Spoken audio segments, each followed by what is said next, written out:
what the fuck is power?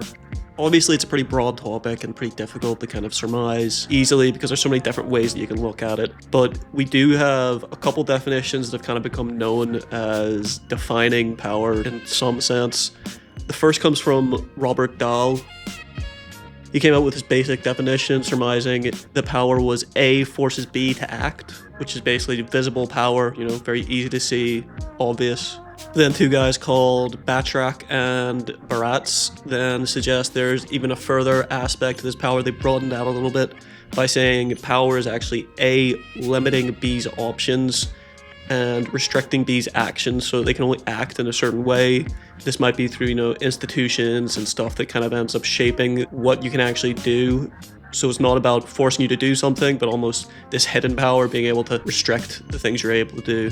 Then you have Stephen Lukes, who opens it up even further by saying power is actually A, creating a situation where B believes it is beneficial to act. So it's not just about restricting options, it's not just about forcing someone to do something, it's about the idea that you can maybe convince someone to do something against their own interests.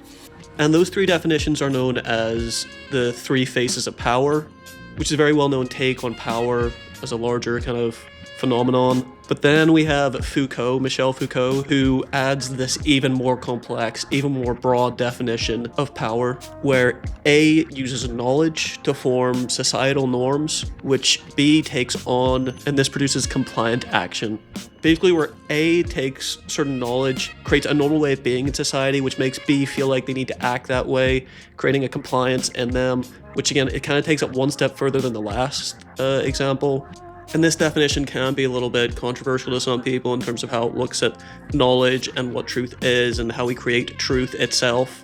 So it's a little bit, disputed. It's still been very influential in how we look at an even broader representation of power than what we've seen before. Well, power is always going to be difficult to summarize, but these four faces give us an idea when we think about how to analyze power and how power ends up getting used in different settings.